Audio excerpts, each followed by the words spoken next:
మంచి ప్రభుత్వం కార్యక్రమం 34వ వార్డులో కార్యక్రమం జరుగుతూ ఉంది.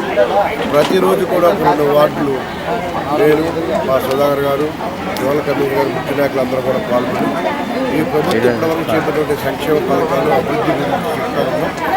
ఒక రాక్షస పాలన తర్వాత ఒక అద్భుతమైన పరిపాలన వచ్చింది. 1వ తారీఖునే మాకు జీతాలు అవుతూ ఉన్నాయి, 1వ తారీఖు మాకు పెన్షన్స్ వస్తూ ఉన్నాయి, ఎంప్లాయ్మెంట్ పెరుగుతూ ఉంది.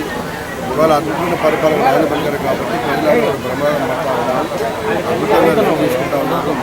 ఖచ్చితంగా ఇలాంటి ప్రభుత్వం కోసం వెయిట్ చేశాం.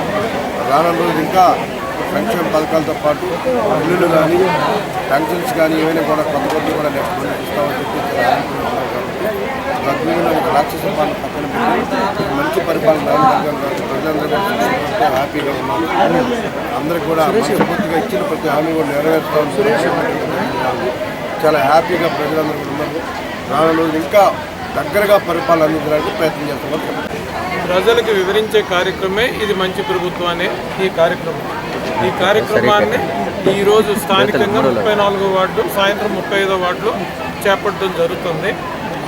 ఈ ఒక ఏదైతే ఉంటుందో బకాసురుడు పూర్వం ఉన్నాయి కదా పురాణాల్లో, వాళ్ళందరినీ సంహరించినప్పుడు దీపావళి ఎలా అయితే జరుపుకున్నామో అలాంటి దీపావళి నుంచి కొద్దిగా దీపావళి టపాసులు పూజలు అన్నీ చేసాక లేట్గా లెగిస్తారు అందరూ.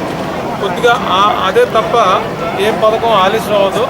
కొద్దిగా beginning all is well ends well అన్నారు కదా, ఆల్రెడీ 100 రోజుల్లో పెన్షన్ని సక్రమంగా ఇవ్వటం, జీతాలను సక్రమంగా ఇవ్వటం, మన ఆస్తులను మనం సంరక్షించే నిమిత్తం ల్యాండ్ టైటిలింగ్ యాక్ట్ తీసుకురావటం, డిఎస్సి నోటిఫికేషన్, ఇవన్నీ ఏదైతే చేశారో ముందు కూడా రానున్న రోజులు ఇంకా 4 సంవత్సరాలన్నర ఉంది.